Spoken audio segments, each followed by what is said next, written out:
आम नाजरीन जब हमें मिलते हैं तो वो भी कहते हैं कि जब भी आप मईशत पे बात करें, एक तो मैक्सिमम इस पे बात किया करें, और दूसरा जब भी आप बात करें तो प्रॉपर फैक्ट्स एंड फिगर्स हमें बताया करें, हमें पता चले कि आखिर मसाइल हैं क्या, हम कब इससे मुस्तफ़ीद होंगे। जो आए दिन कह दिया जाता है महंगाई में कमी हो रही है, हमारी मईशत तरक्की कर रही है, बेहतरीन हो रही है। तो डॉक्टर साहब आज आप भी ज़रा आम अल्फाज में बताएं कि जब महंगाई में कमी होती है तो अशिया खुरोनोश की जो कीमतें हैं उसमें इजाफा कैसे हो जाता है, ये बात कभी समझ नहीं आती।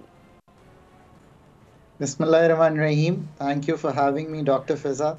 एक तो मैं बहुत ही मतलब आजिज़ाना अंदाज में ये कहूँ कि ये जुमला ही गलत है कि महंगाई में कमी हो रही है।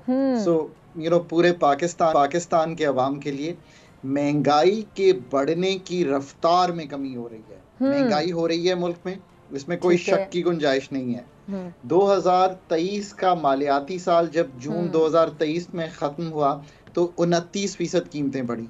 उसके बाद जब 2024 जून अभी काट के आए हैं तो 23% उसके ऊपर कीमतें बढ़ी। पर इस साल में जो आपने वर्ड यूज किया कि एक स्टेबिलिटी आ गई है, तो इसका मतलब ये है कि जो कीमतों के बढ़ने की शरह है, जो कीमतों के बढ़ने की रफ्तार है, उसमें एक खातिर खा कमी आ गई है। और पहले 7 माह के आदादो शुमार ये बताते हैं कि कीमतें 6% बढ़ी हैं। पीछे 29 और 23 बढ़ती हुई आ रही थी 2 सालों में, एक साल फिर अगले साल बढ़ी। इस साल कीमतें, जब ये साल आप ख़त्म करेंगी तो मुझे इंटरव्यू दोबारा कर लीजिएगा, शायद कीमतें 10-11% से ऊपर नहीं बढ़ेंगी कंपेयर टू लास्ट ईयर। ये एक लोगों के लिए अच्छी खबर इस तरह है कि अगर उसी तरह इंस्टेबिलिटी रहती और मैक्रो स्टेबिलिटी, जिसका मतलब है कि कुछ आपके आशारिये इन द शॉर्ट रन संभल गए हैं IMF एंगेजमेंट की वजह से, तो लोगों पर जो महंगाई के बढ़ने का बोझ है वो खातिर खा कमी में आ गया है। यानी कि अब वो 9-10% बढ़ेंगी। लेट्स से कि बोल चैनल डॉक्टर फिजा की तनख्वाह 12% बढ़ा देता है 2025 जून तक।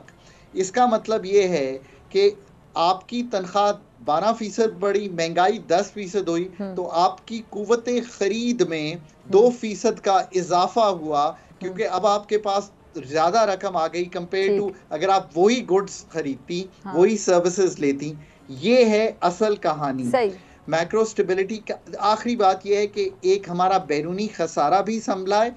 इसकी वजह से रुपया स्टेबल है, 278-280 रुपए पे रुपया स्टेबल है। तो जो इम्पोर्टेड इन्फ्लेशन का बोझ है, यानी कि बाहर से भी चीज़ें जो आती हैं, ईंधन है आपका जो आप इस्तेमाल करती हैं, वो भी महंगा नहीं हुआ। ये है एक ओवरऑल स्टोरी इस वक्त पाकिस्तान की इकोनॉमी की। आखिरी जुमला, इसका कहीं भी ये मतलब नहीं है कि हमारे जो फंडामेंटल इश्यूज हैं, एनर्जी के, हमारे पैदावारी सलाहियत के, एग्रीकल्चर को ठीक करने के, मुल्क में कारोबार इन्वेस्टमेंट बढ़ाने के, वो हल हो गए हैं। यहाँ पे मुल्क खड़ा हुआ है। ठीक है। अच्छा, ये जो वज़ीर साहब ने यूटिलिटी स्टोर्स के बगैर रमज़ान पैकेज लाने का ऐलान किया है, और ये जो यूटिलिटी स्टोर्स हैं उन पर एक किस्म का हुकूमत का अदम एतमाद ही है, डॉक्टर साहब, इसको आप कैसे देख रहे हैं?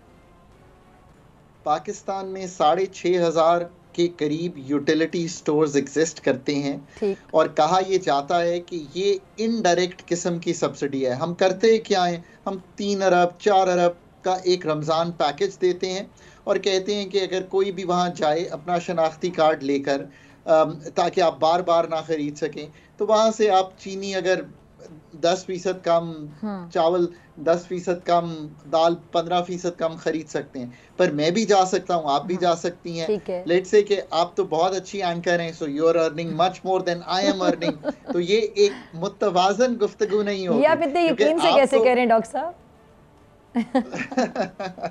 चलें। देखिए ना, ये तो आप भी जा सकती हैं। मैं अब इसको करने के लिए हमें देखें, पाकिस्तान में जहाँ बहुत सी चीज़ों को हम क्रिटिसाइज करते हैं, तारीफ करनी चाहिए। और चूंकि मैं टेबल पे था जब हमने ये शुरू किया, and you know I am very happy to see today कि 10 मिलियन हाउस होल्ड्स हमारे इनकम सपोर्ट प्रोग्राम, आप उसको बिस्प कहें या इनकम सपोर्ट कहें, में मौजूद हैं। ये डेटा है। फिर नेशनल सोशियो इकोनॉमिक रजिस्ट्री, इनका भी डेटा है। मुझे ये भी मालूम है कि आपकी तनख्वाह कितनी है, आपके बैंक अकाउंट कितने हैं। तो मुझे अगर आपको सब्सिडी देनी है, आपको तो देनी नहीं है, पर अगर देनी है तो डायरेक्ट आपके घर पे और ख़वातीन के हाथ में वो रकम हम पहुंचा सकते हैं स्पेशली, और मर्दों को भी दे सकते हैं। सो अगर यूटिलिटी स्टोर्स पे सस्ती चीज़ दोनों खरीदने से, उमरा भी खरीदें, मतलब जो लोग मिडिल इनकम है वो भी खरीदें, लो इनकम भी खरीदें।